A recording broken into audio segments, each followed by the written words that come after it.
Então, da AIDS? a gente não fala mais isso, né?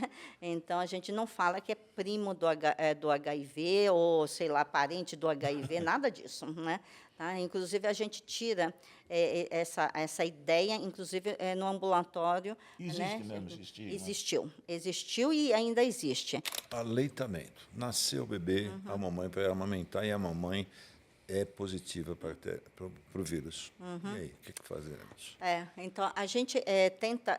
quando a mãe sabe, e ela ela sabe do vírus, e ela fica grávida, a orientação é não amamentar. Né? Por que não amamentar? Porque você tem mais ou menos aí em torno de 20, 25% de chance de passar o vírus via leite materno para a criança.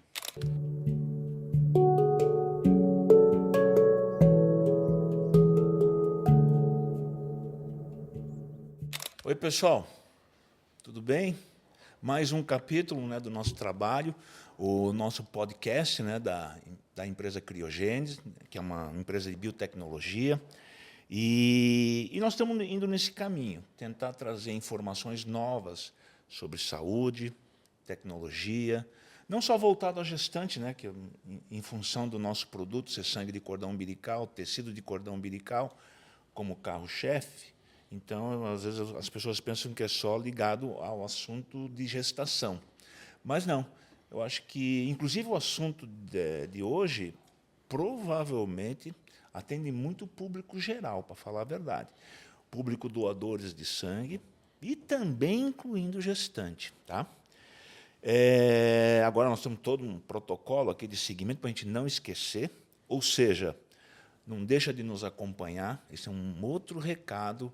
Por quê? Porque toda semana, se tudo der certo, um novo capítulo estará disponível na internet, tá bom?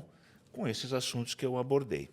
E a convidada de hoje é uma pessoa muito especial. Por que é muito especial? Porque quando eu, há 30 anos, entrei no Hospital das Clínicas, ela já era assistente da hematologia. Né? Ela é professora da unidade de hematologia e hemoterapia da Faculdade de Medicina da Universidade de São Paulo, que é uma grande escola.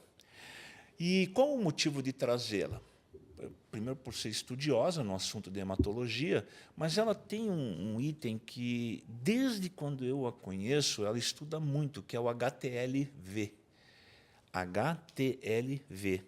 Né? Ela, como chefe do Hospital Dia, da unidade que eu referi, ela já estudava desde então, há 30 anos, e até hoje ela dedica a esse assunto. Tanto é que ela participa, né, de comitês do Ministério da Saúde do nosso país, tá? Dando diretrizes, inclusive, em relação ao HTLV. Eu não vou antecipar o que é, a melhor forma é ela, que é especialista nesse assunto. Tá bom? E eu quero que ela fale também. Eu falei que ela era chefe do Hospital Dia, estuda HTLV, mas por ela mesmo, né? Ela inclusive, eu deixo deixar bem claro para vocês que ela é minha chefe lá no hospital, na unidade onde eu trabalho. Então, por isso ela é muito especial. Doutor Yoko, seja bem-vinda, né? Doutor Yoko Nokui, né? Seja bem-vinda ao nosso podcast aqui. Eu estou junto ao Luiz César, que é meu sócio aqui. E a formação dele é anestesista, mas provavelmente o anestesista que mais sabe a hematologia do país, para falar a verdade. A doutora Yoko, então, primeira coisa, eu peço para você se apresentar, se realmente tudo que eu falei é fato. Né? Eu acho que faltou muita coisa, né? Porque você fez muita coisa. Inclusive, estudou no Japão, né? Um período, né? Não, eu não fui. Primeiramente, muito obrigada pelo convite. Meu nome é Yoko, eu sou hematologista e hemoterapeuta, já tenho mais ou menos aí uns 40 anos de formada. Né? Aliás, fez esse ano, 40 anos de formada. Né? Me formei em Marília, lá na Faculdade de Medicina de Marília, né? E depois eu vim fazer a residência na Universidade de São Paulo. E fiquei aí, a partir da residência, no Hospital das Clínicas até hoje.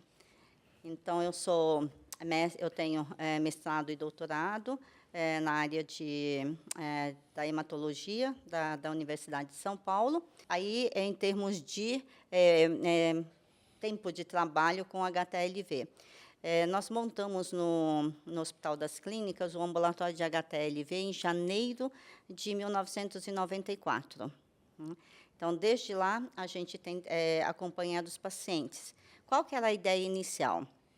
Que a gente acompanhasse os doadores de sangue, né? E os doadores de sangue, na ocasião, o Banco de Sangue fazia o teste de triagem para esses doadores, que era uma triagem obrigatória para HTLV, e viu-se a necessidade de acompanhar esses pacientes, porque eu vou comentar ao longo da entrevista que uma das doenças causadas pelo vírus é a leucemia linfoma de células T do adulto. Então, como hematologista, então, na ocasião, o titular pediu para que a gente fizesse esse ambulatório de HTLV. E, desde então, eu estou nesse ambulatório. Ok. Doutor Yoko, é um prazer recebê-la aqui. Eu gostaria já de começar a perguntar algumas coisas para a senhora. Gostaria que a senhora definisse o que é o HTLV e os dois tipos principais, né, das doenças, né, que o HTLV causa. Muita gente desconhece o que é o HTLV, né?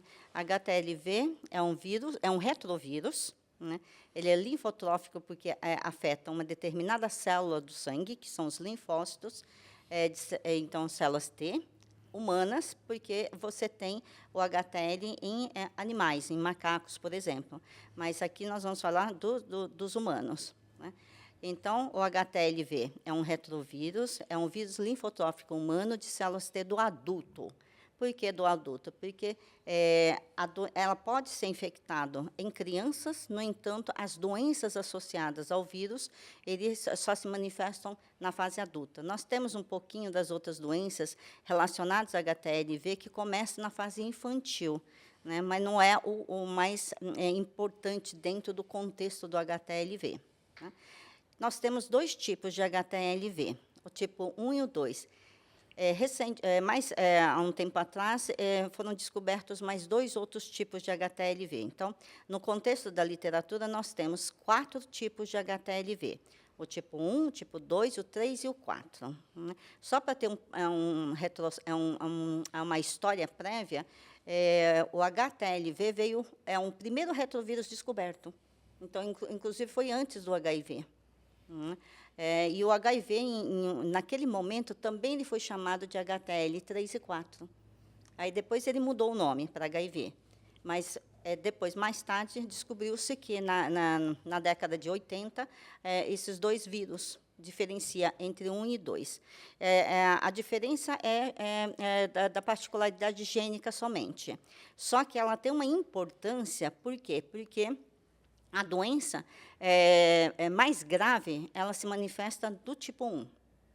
Então, quem tem HTLV do tipo 1 pode manifestar com 2 doenças graves, que uma delas é a hematológica, que é a leucemia linfoma de células T do adulto, e o tipo 2 com a mielopatia relacionada ao vírus, HTLV, que também tem um outro nome, que a gente chama de paraparesia espástica tropical. Esses dois nomes é a mesma doença neurológica, só que um foi descoberto, quer dizer, o nome se deu no Japão, que era mielopatia relacionada ao HTLV. E o HANTA-SP, que é paraparesia espástica tropical, pelo próprio nome é tropical, então ela foi descoberta no trópico. Então, mas é a mesma doença. Então, por isso que a gente chama de HAN/TSP. Entendi. Mas o que é um retrovírus? É um vírus que tem uma particularidade que ela atinge células, principalmente as células T, né? É um vírus que, vamos dizer assim, ele é infeccioso e ele é oncogênico, né? Então, nós temos aí na literatura algo em torno de 7 vírus oncogênicos, e o HTLV é um deles. E é o tipo 1 que é o oncogênico, o tipo 2 não é, né? Então, só para você ter uma ideia, no Brasil, a gente tem uma seleção de HTLs, então não é exclusivamente só o tipo 1.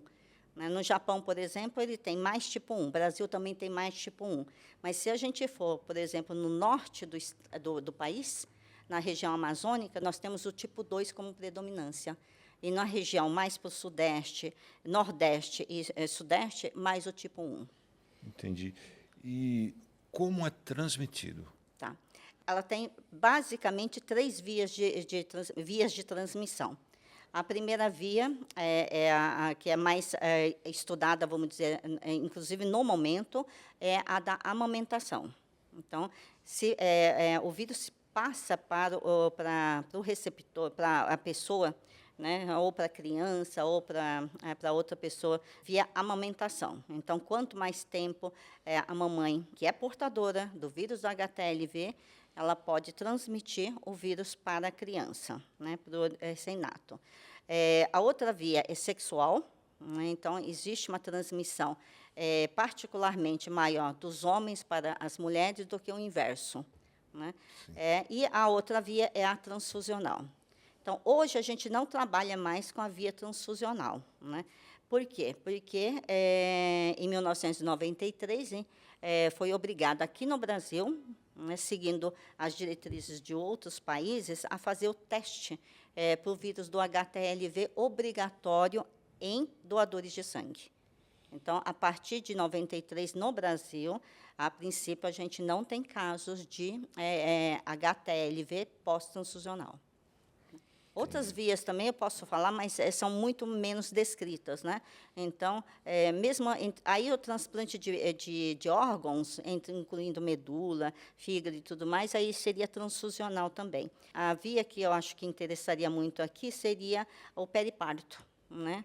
Então, periparto também há descrições, mas são muito raras as incidências de HTL que você pega durante o periparto, né, durante o ato eventual de cesárea ou mesmo de parto normal. Né, tá? Agulhas, essas coisas são muito difíceis, quase a gente não tem. Tem uma coisa interessante que a gente precisa, e que eu fui aprendendo ao longo do tempo no ambulatório, é o leite de pessoas que não são mãe biológica. Então, tem histórias de pessoas, mulheres ou homens, que receberam sangue de vizinho, desculpa, não é sangue, receberam leite materno, não é nem da mãe, é da vizinha, da titia. Não é? Então, no norte, por exemplo, tem uma história de que, para corrigir ou curar a conjuntivite de um bebê nascido, eles pegam ainda, acho que até hoje, um pouco do leite da mamãe e coloca no olho. Né? Então, aí você tem aquela, vamos dizer assim, contato ocular do leite materno, eventualmente infectado. Falando em termos de números, qual é a estimativa de pessoas com HTLV no Brasil? Ou seja, é raro? Então, a gente não tem essa estimativa nacional, né? Tá? Mas a gente tem, mundialmente, algo em torno de quase 20 milhões de portadores, então, de pessoas infectadas pelo HTLV. As regiões que têm uma incidência maior, vamos dizer, em dados, seria o Japão. Só que o Japão, com todas as medidas, ele tem um número bem inferior hoje. Né? O Brasil vai ser o país que mais terá HTLV no mundo. Então, a gente está calculando aí algo em torno de 800 mil portadores, né, de HTL. Eu acho que é um número subestimado. Subestimado. Exato, eu acho que vai ter muito mais. Então, qual que é a grande preocupação da gente? É justamente pela prevalência. Né? Então, essa prevalência de ter tudo isso de portadores, isso implica nas doenças associadas. Né? Então, significa que, eventualmente, a gente vai ter mais casos de leucemia linfoma de células T do adulto, mais casos de paraparesia espástica tropical. Né? Então, o Brasil precisaria realmente ter uma estrutura para atendimento desses pacientes. Né? E esses pacientes vão ser seguidos quase para o resto da vida. Né? Porque o tempo de evolução de um portador e depois para evoluir para uma doença, né? Por isso que é do adulto. Então, pode-se pegar durante a amamentação e a doença vai se manifestar na fase adulta. E quando que é mais ou menos a idade? Em torno de 30 a 70 anos, né? Então, a gente pode ter alguma dessas doenças nessa faixa. Então, a gente tem no ambulatório jovens, né, infelizmente, com a leucemia linfoma de células T. A senhora falou, só mais uma pergunta, voltando um pouquinho atrás, a senhora falou que uma das vias principais é o leite materno, não é isso? Sim. No Brasil existem alguns bancos de leite materno. Sim. Existe essa preocupação, existe essa triagem? Existe. Como é que é? Tá. Existe porque logo depois da doação de sangue e de doação de órgãos, se fez necessária a implantação do teste em órgãos e leite materno. Né? Então, todo leite que tem em bancos de hospitais, são testadas. Tanto é que eu recebo no ambulatório pessoas que o teste foi detectado no momento quando ela quis doar o leite materno, né? E o teste foi detectado positivo. Então, aí ela foi encaminhada para mim. Ok. Estamos terminando o bloco 1 e digo, nos siga nos nossos canais. Toda semana a gente está falando sobre um assunto. Hoje é HTLV. E, para terminar esse bloco 1, eu peço para a doutora Yoko definir. Ela comentou que há 4 subtipos, né, atualmente. Os 2 são do passado, encontraram mais 2. Rapidamente, tem 1, 2, 3 e 4, que seja. Isso. Qual que está relacionado à doença e qual que é aquele que não assusta, né? Não assustam, né? E o velho papo de o HTLV ser primo do HIV. Então, a pessoa corre risco. Só para terminar esse primeiro bloco. Ok. Então, dos 4 tipos, o que a gente tem mais preocupação é do tipo 1, né, que ele é o causador das doenças. Né? E, no Brasil, muito semelhante ao que a gente estuda no Japão, a predominância de 80% de ser HTL do tipo 1 e 20% ser do tipo 2. Né? O restante, o tipo 3, a gente não tem. Aliás, acho que nem sei se existe algum teste para fazer a detecção do 3 e 4. A outra pergunta era de... Esse estigma, né, de que quem ok. tinha HTLV fala assim, isso é primo do HIV. Então, da AIDS. a gente não fala mais isso, né? Então, a gente não fala que é primo do HIV ou, sei lá, parente do HIV, nada disso, né? Tá? Inclusive, a gente tira essa ideia, inclusive, no ambulatório. Existe, né, mesmo esse estigma? Existiu e ainda existe. E tem alguns colegas médicos que ainda não sabem o que é HTLV e acham que é HIV. Né? Então, no HC, por exemplo, eu tive muita dificuldade no começo do ambulatório, porque a gente encaminhava como sendo HTLV para um determinado colega, e aí ele falava assim, não, você tem HIV, e não esse outro que eu não conheço. Né? Então, e sempre eu tinha essa dificuldade de distinguir entre um e outro. A gente não fala que é primo, não fala que é nenhum parente de HIV. Inclusive, a gente nem menciona, não fica falando que HTLV é alguma coisa do HIV. Né? Então, até gostaria de que isso não fosse uma coisa, né, enfatizada nem por nossos colegas médicos, né, ou mesmo os colegas da área de saúde, que uma coisa tem a ver com a outra. Não tem nada a ver uma coisa com a outra. Né? Tá? Eles são retrovírus, os dois, mas com características muito diferentes, com clínicas muito diferentes. Né? Entrando um pouco no assunto de sintomas, eu não sei se... Eu até peço para a senhora definir bem se existe o sintoma de que eu pego HTLV, o que eu sinto uma gripe, enfim, eu sinto que eu estou gripado, sinusite. E outro detalhe também, que são esses dois grupos de doenças que o tipo 1 promove, né, que seria a paraparesia espástica tropical, né, e o linfoma leucemia de células T.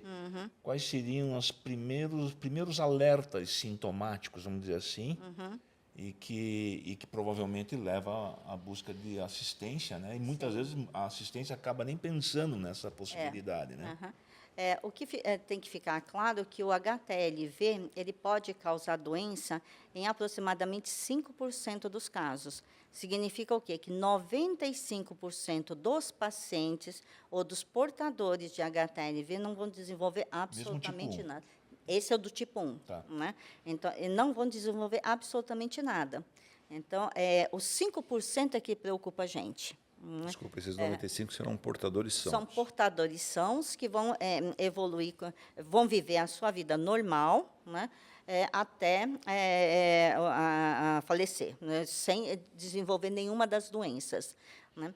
Por isso que é difícil da gente ter o ambulatório com esses portadores, porque eles não sentem nada.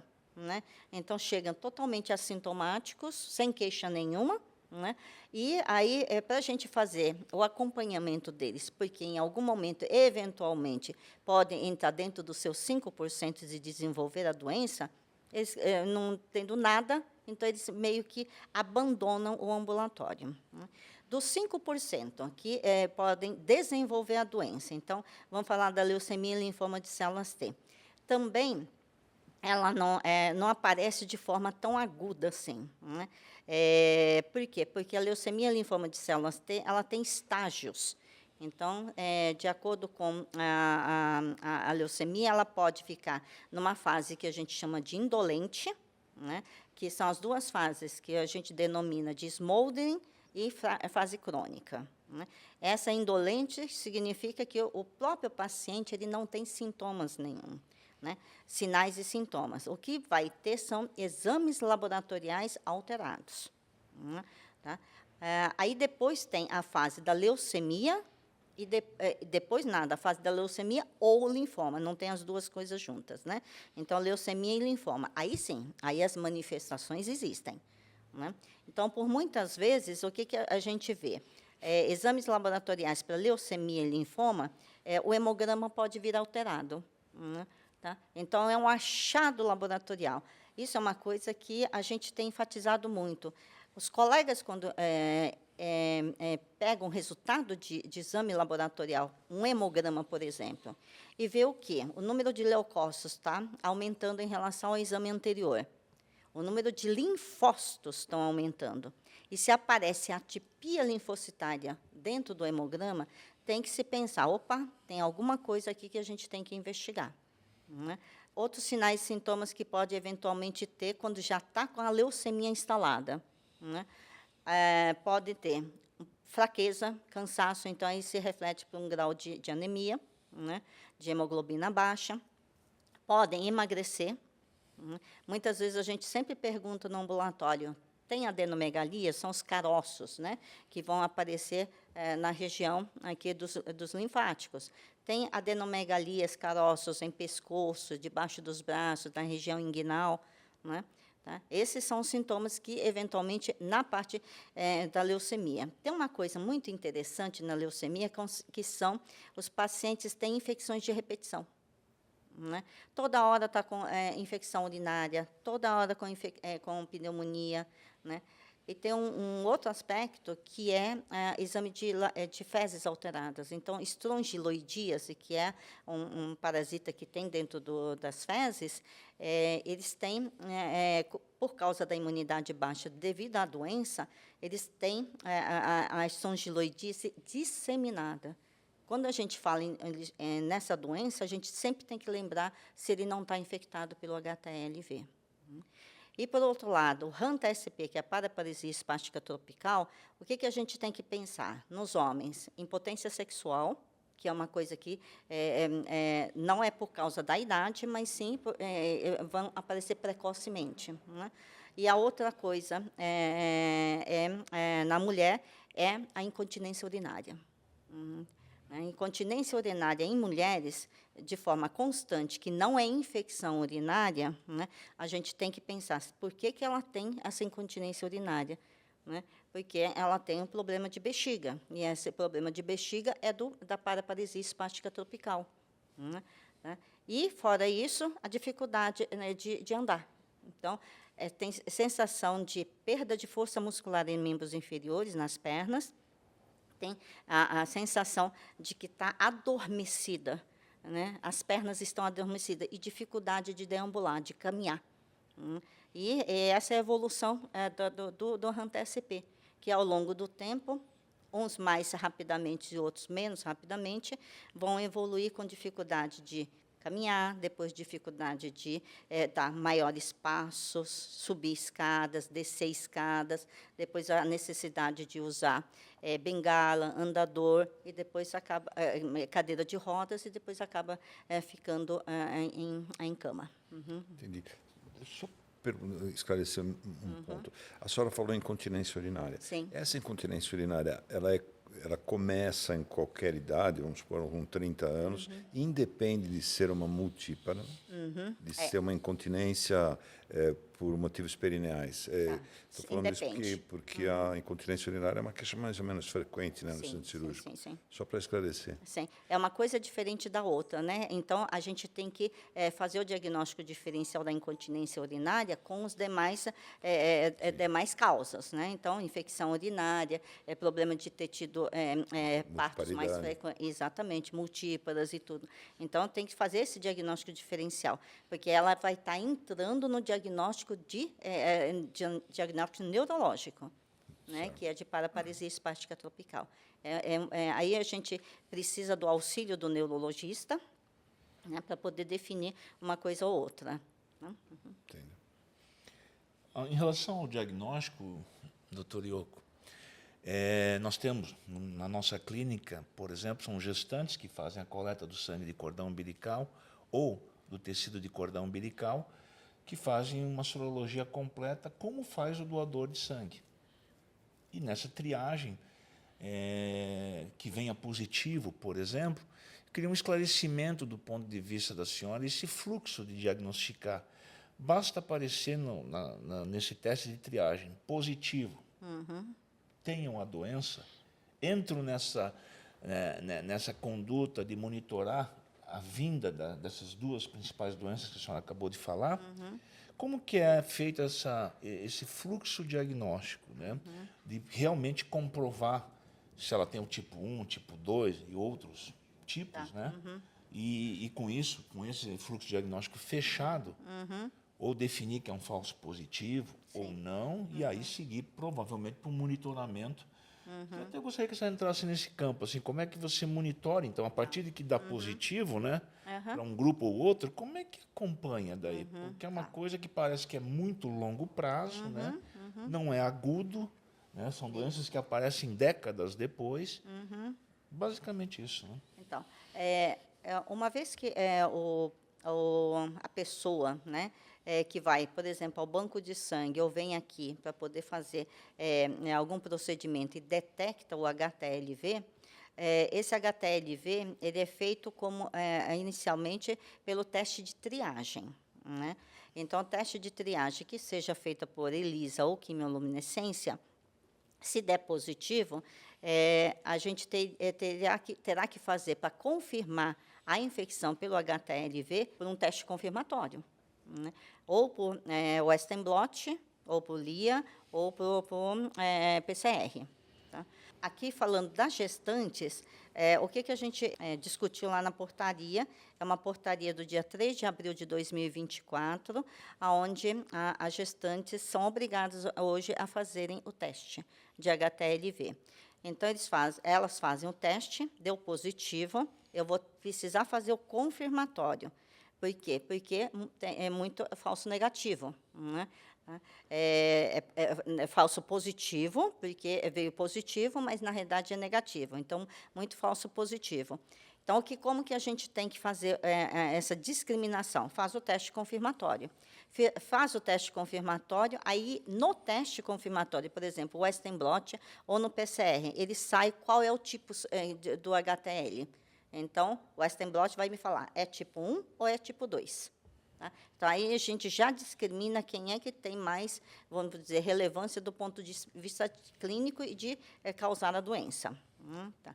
E aí, uma vez que você detecta a confirmação, né, Então, do ELISA ou da quimiluminescência para chegar no Western blot e confirmar, né, tem muito, muito, muito descarte. Então, ou muito, muito, vamos dizer, não é erro, mas porque é uma triagem, é muito sensível, né? Acaba achando que todo mundo tem HTL. Então, confirmou, ele vai diminuir a quantidade de pessoas que confirmaram. E como que a gente segue esses pacientes? As doenças do vírus, do HTL, é uma doença crônica. Ela não é uma doença aguda, não é uma doença que o paciente detectou o HTL e logo em seguida vai ter a doença, né? Tá? É uma doença que ou via amamentação ou via sexual, tem um tempo vamos dizer, latência do vírus desenvolver alguma coisa, né? Qual que é esse tempo? No Japão, para desenvolver, por exemplo, a leucemia linfoma de células T, é em torno de 60 a 70 anos. No Brasil, a gente está com essa idade um pouquinho menor. Né? Nós estamos aí em torno de 50 a 70. Se bem que eu tenho pacientes com 30 e poucos anos que têm a leucemia linfoma de células T. Né? Isso depende um pouco do momento que você vai diagnosticar aqueles tipos, né, da leucemia, né, que é a fase smoldering ou fase crônica. Mas a leucemia em si, quando detecta, é mais tarde. O HANTA-SP também é a mesma coisa. Então, o que a gente tem que fazer em termos de segmento? Uma vez detectado o HTLV positivo, ele tem que ser seguido. Né? Por quê? Porque as duas doenças são graves. Né? E as duas doenças, se você pegar na fase inicial, né, você tem chance de fazer tratamento e até um tratamento adequado para esses pacientes. Uma vez que o paciente chega para a gente na fase de leucemia e na fase já com todos aqueles sintomas da leucemia em si, é um quadro extremamente grave. Né? Então, você tem poucos dias e poucos meses de tratamento para esses pacientes. E você tem que correr, na realidade, para tentar conseguir fazer o tratamento de quimioterapia e, dependendo da idade, fazer transplante de medula óssea. Né?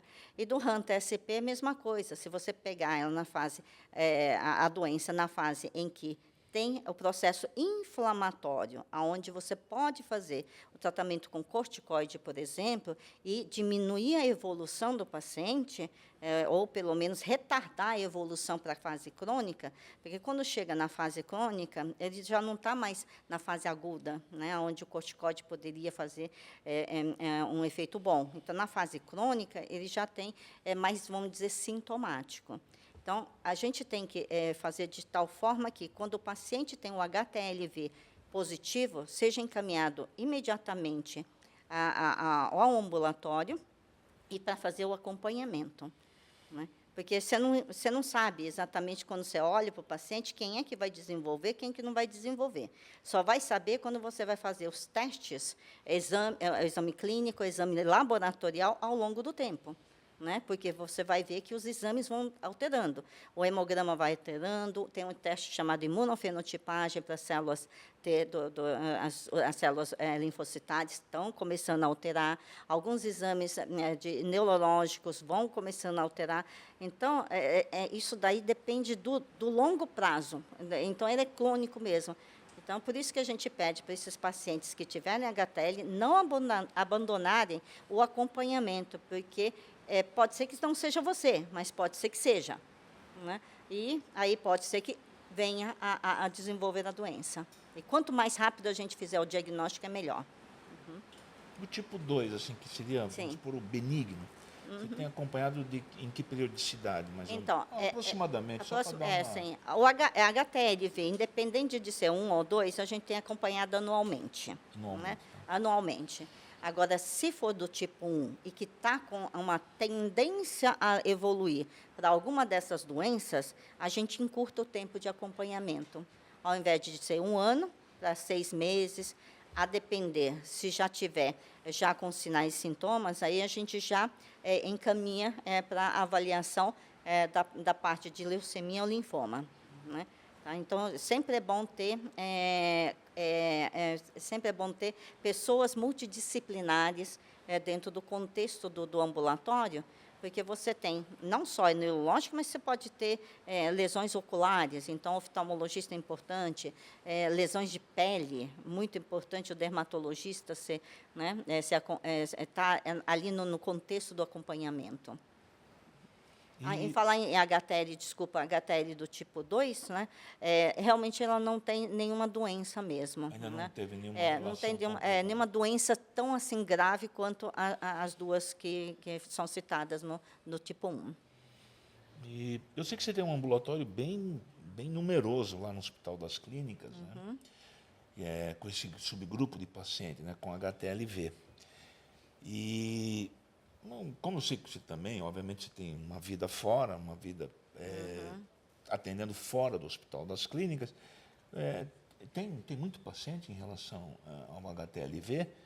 Sim, a gente tem no HC, a gente tem um corte de mais ou menos quase 750 pacientes.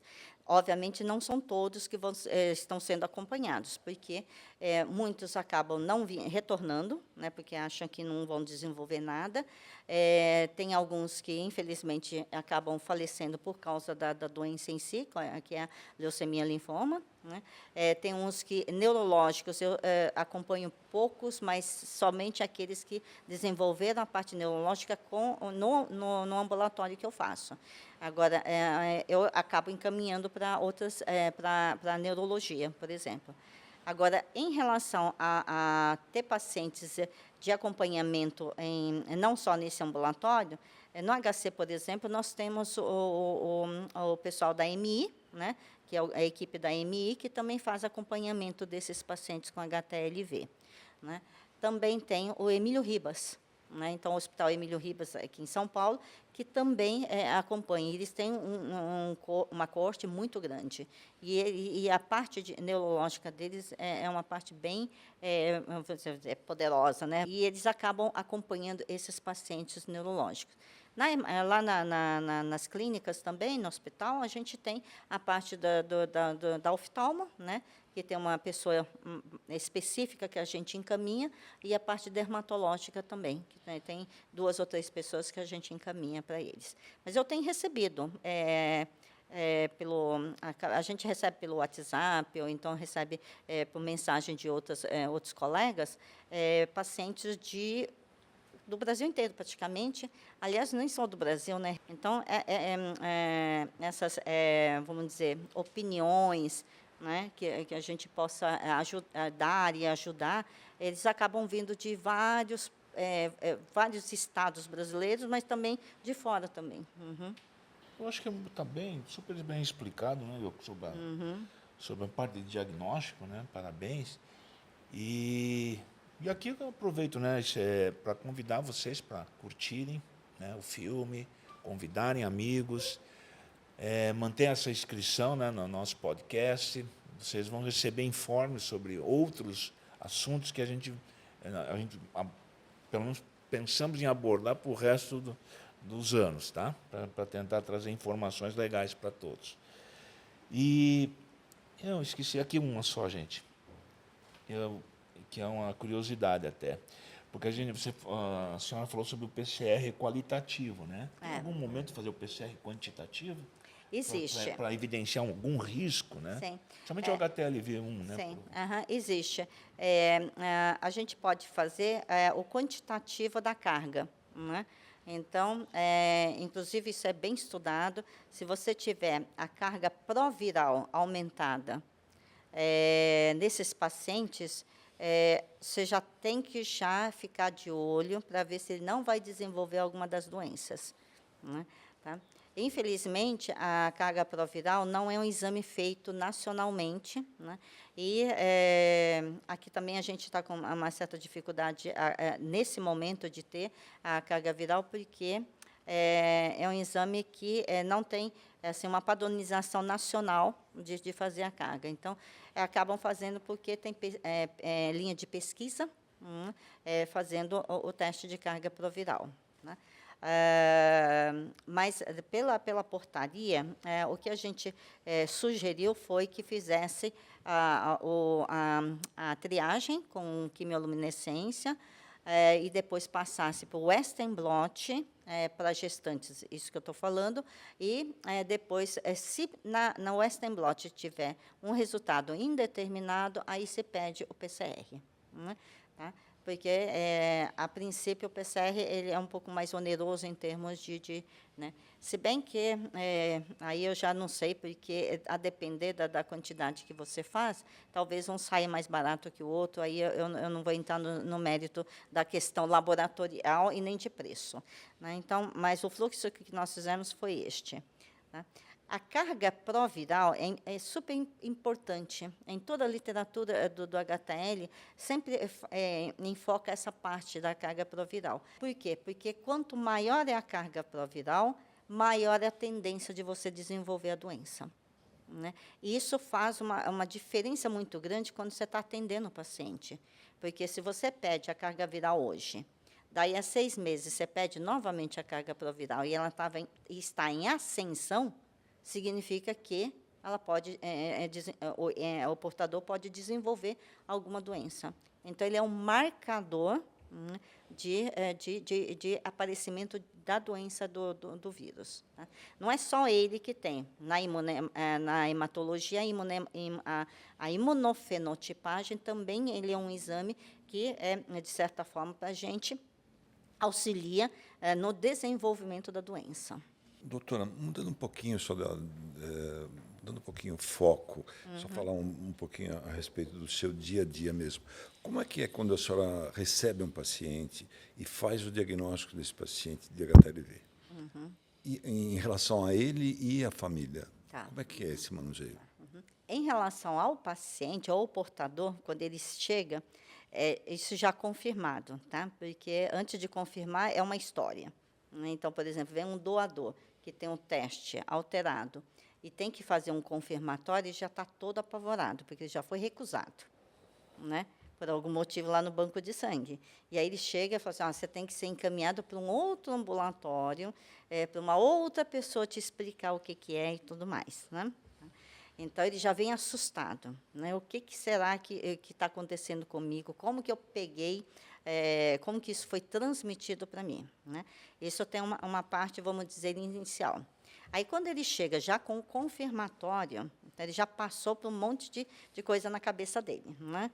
Então, como que foi que aconteceu isso, por que foi comigo e tudo mais. Aí ele vem, tem pacientes que vêm chorando, né, na primeira consulta, né, porque é uma coisa nova. Aí, uma das primeiras coisas que eles sempre falam, assim, eu procurei no Google e eu vi que tem um monte de coisa no Google que eu fiquei apavorado, né? Então, inclusive, em ter leucemia, de ter alguma alteração neurológica que não tem cura e que tudo mais, né?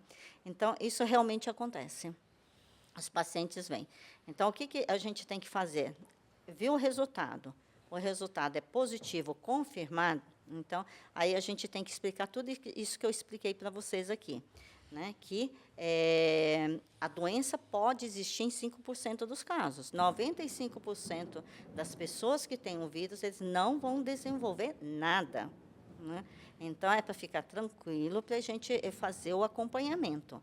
Então, nós vamos, aí a gente começa a falar dos exames laboratoriais, do exame clínico, principalmente, porque a gente quer ver alguma coisa que ele tenha de sinais e sintomas anteriores, para a gente ver se ele realmente vai desenvolver alguma doença ou não, né?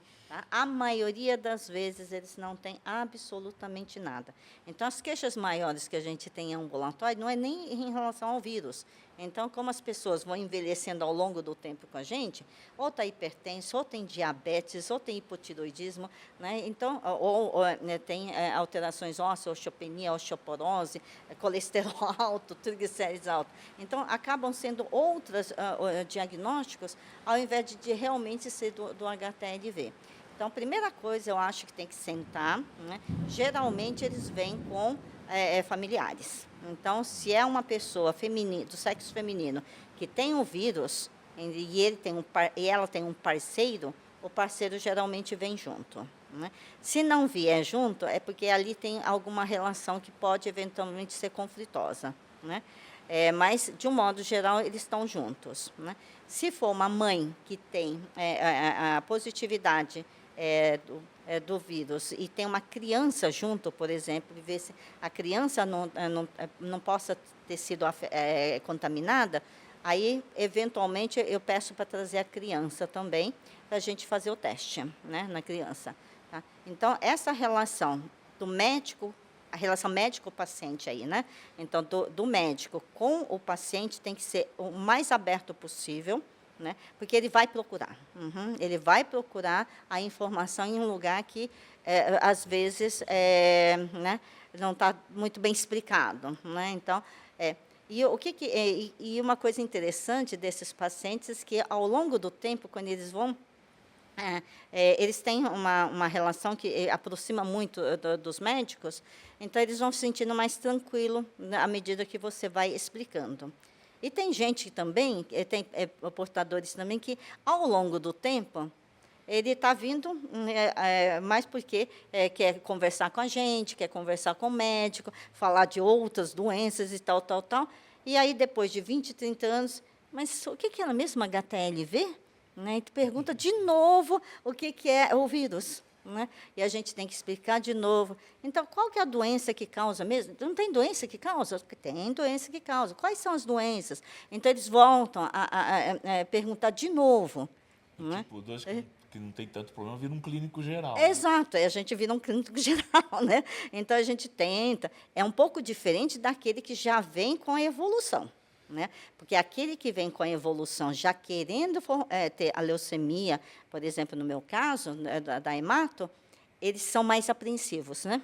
Então, qualquer coisinha que venha alterar no seu exame físico, no seu exame laboratorial, aí ele já chega apreensivo. Né? Esse exame aqui é um exame que está aumentando, isso daqui não é coisa do vírus? Né? Não é o vírus que está vindo? Né? Será que o vírus aumentou? Então, hoje, por exemplo, eu atendi um ambulatório, né? A paciente, ela sentou na cadeira e perguntou assim, como estão os meus exames? O vírus já está aumentando? Né? E eles sabem, né, porque a gente fala da carga proviral, fala da imunofeno, né, de outros exames. Como estão os meus exames? Eles olham, eles têm os resultados em mãos, só que eles não entendem. Né? Então, a gente tem que explicar, né, tudo de novo. Mas tem vários tipos, várias, vamos dizer, várias das facetas da relação médico-paciente. Doutora, vamos falar um pouco de gestante e HTLV. Quais são os primeiros passos práticos do pré-natal da paciente? O que a gente deve olhar? O pré-natal das gestantes, o teste de HTLV, ela não foi contemplada em nenhum momento.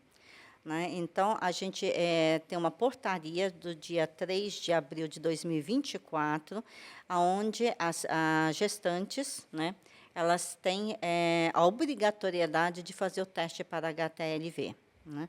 Então, no mesmo molde que tem que se fazer sorologias de outras doenças infecciosas, entrou aí no contexto HTLV. Foi junto ao Ministério da Saúde, acho que foi um marco muito importante de fazer esse teste, porque alguns estados faziam separadamente, né? A maioria dos estados não fazia o teste para HTLV. Então, é um avanço, foi vamos dizer, um ganho muito grande para que esse teste fosse incorporado de forma obrigatória para todas as gestantes. Então, aí tem uma outra preocupação que vem adiante disso, né? Que como a gente vai ser, talvez, o primeiro país com número maior de portadores de HTLV, isso não vai ficar diferente para as gestantes também. Né? Então, a gente vai ter um número muito grande de gestantes portadoras de HTLV. A gente está estimando algo em torno de em torno de 3.000 gestantes positivos ano, né, de HTLV. Né? Isso é um trabalho que uma das nossas colegas do Imperial College fez, que ela é brasileira, e acabou fazendo aqui junto ao Ministério da Saúde. Né? a preocupação existe justamente por causa disso. Por quê? Porque o HTLV, quando ela é transmitida pela gestação e ela tem uma tendência maior a desenvolver a leucemia linfoma, diferentemente do HANTA-SP. Né? E leucemia e linfoma, né, na evolução, desde gestação até lá 30 anos, 40 anos, qual que é a preocupação? De você ter uma leucemia que é grave, né, numa idade que é fértil da mulher, que é dos 30 anos em diante, né, idades onde você se forma, né, na faculdade, né, tá começando a trabalhar, então tem o seu emprego ali, né, lutando pelo seu emprego, lutando para procura de novas áreas, né, época de casar, né, que é uma época, né, dessa idade, né, e você vem e tem uma leucemia, por exemplo, né, e a casa desaba. Né. Então, é uma preocupação extremamente importante da gente olhar para o lado da amamentação, olhar para o lado da gestante. Né. Então, existe não é tendência, mas existe uma programação de que até 2030 a gente tenha eliminado com o vírus em gestantes. Né? Então, quer dizer, nós estamos aí com um prazo aí de praticamente 5 anos para tentar eliminar o vírus nas gestantes. Então, a gente tem mundialmente, as mulheres estão com menos filhos. Né? Então, isso, de certa forma, vai acontecer em termos de queda. Né? Mas, se você não bloquear a transmissibilidade via amamentação, ela vai continuar tendo. Né? E depois eu vou falar um pouco da amamentação. Né?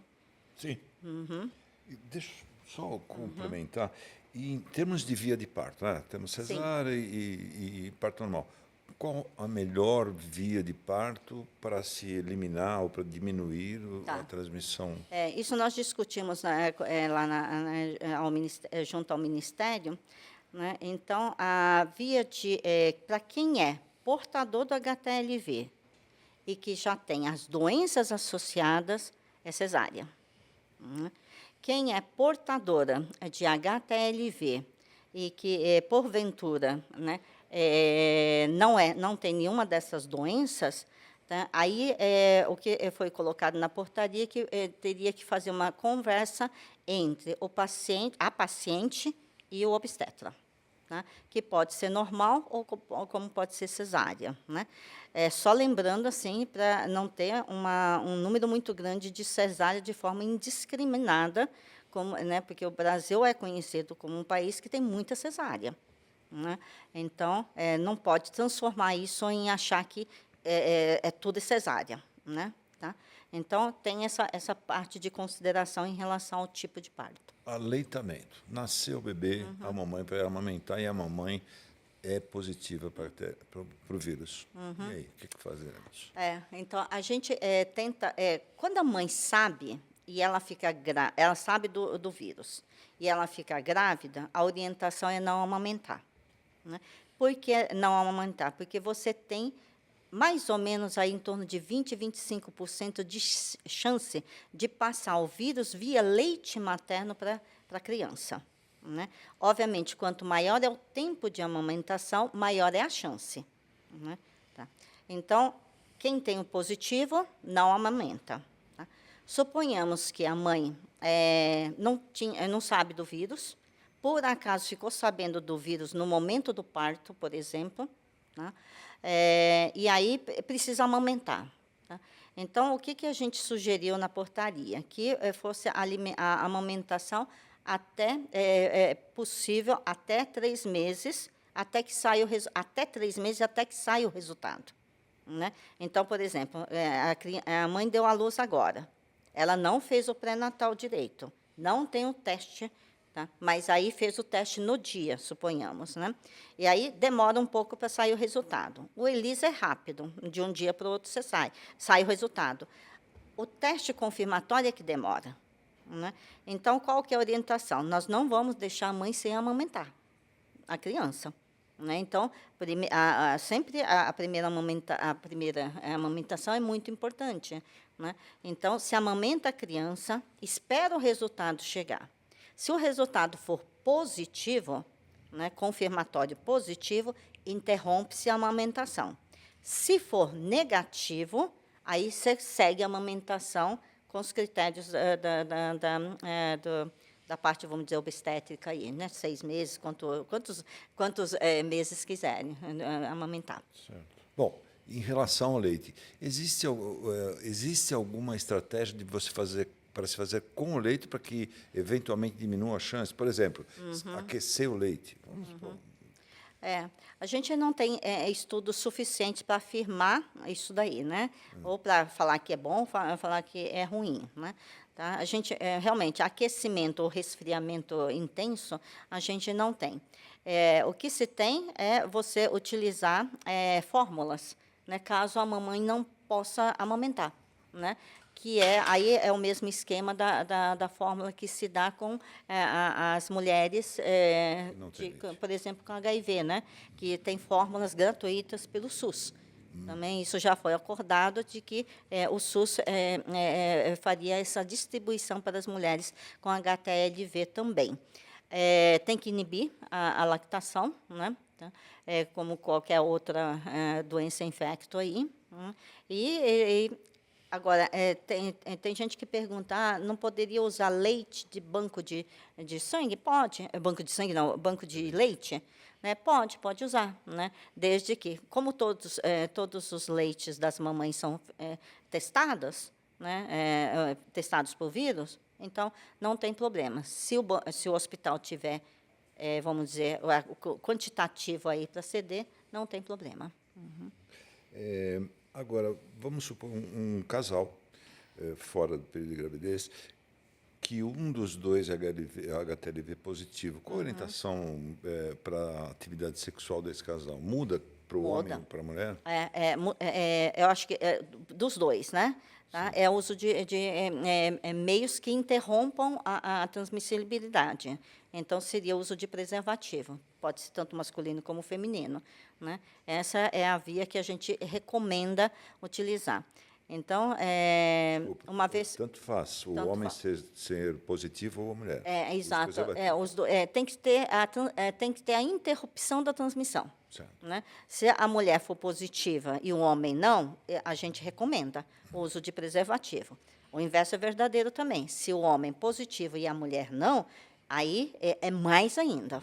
Porque a chance do esperma ter o vírus é grande, né? E passar para a mulher é grande também. Né? Por isso que a gente sempre fala, o homem passa mais do que a mulher passar para o homem. Né? E em relação à carga proviral, eu sei que durante o acompanhamento daquele tipo 1, né, é importante, por elevação do risco. Há alguma uma conotação de que, medindo a carga proviral da mãe, por exemplo, vamos supor que debaixo, pode amamentar, ou, enfim, ou pode liberar mais esse contato íntimo com o parceiro? Existe alguma relação em relação a isso? É muito arriscado, né? Você chegar e falar para a mamãe que é a mamãe ou uma portadora ser HTLV positivo, mesmo que estando em carga proviral baixa, você liberar, por exemplo, o ato sexual sem proteção, ou então liberar a amamentação. A gente não faz isso. Por que a gente não faz? Porque a carga proviral ela é um exame que ela é flutuante dependendo da época, da época da vida do portador. Por quê? Porque para você... A transmissibilidade do HTLV, ela se faz através de contato célula a célula. Né? Então, a célula infectada, por exemplo, o linfócito infectado, que hoje a gente sabe que não é só o linfócito, tem várias outras células dendríticas, monocíticas e tudo mais. Mas os linfócitos infectados, para que o vírus que está dentro do linfócito passe para o outro, por isso que é carga proviral e não é carga viral, porque viral está solto no plasma. do HTL é proviral, porque está incluso, está dentro da célula. Então, esses linfócitos eles têm que ter um contato célula a célula, né? Ou por qualquer via, por sinapse, né? Algum contato que tenha do vírus passar de uma célula para outra. E isso daí faz diferença na carga viral. Por que uns pacientes têm carga viral hoje super aumentada, e aí, daí a 6 meses, eu peço de novo a carga viral, ela está baixa? Porque é exatamente isso que acontece. Então, como tem que existir esse contato célula a célula? Então, depende do momento. Se naquele momento não tem essa transmissibilidade de célula a célula, pode ser que a carga viral esteja baixa. Então, respondendo à pergunta, se a carga viral for baixa, mas eu sei que o paciente tem a carga viral em algum momento aumentado, por exemplo, então, é arriscado você liberar o uso de, por exemplo, não usar preservativo ou liberar a amamentação. Mas no Brasil, assim, provavelmente deve ter muita mãe que nem sabe que é HTLV positivo, né? Vamos supor que passe. E o bebê foi amamentado de acordo com... Quando faz o teste no bebê para a gente ver se esse bebê infectou com o HTLV? Sim. Existe um prazo determinado ou preconizado pelo Ministério da Saúde? Ele é preconizado mundialmente. E é igual os demais vírus, né? O retrovírus, por exemplo, HIV. É mais ou menos 18 meses. Então, por que a gente não coleta?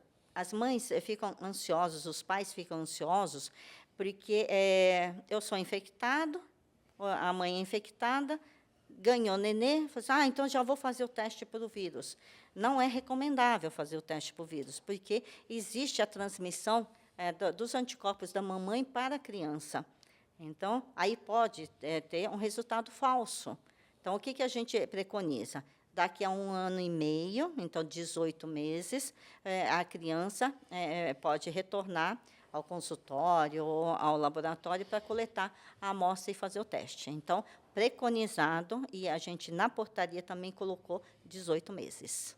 Bom, doutora Elco, realmente impressionante conversar com a senhora. Infelizmente, o tempo é muito pequeno, tem muita coisa que nós gostaríamos de conversar. Mas eu gostaria que a senhora encerrasse dizendo que a senhora gostaria, ou coisa importante, que a senhora quiser, fique à vontade.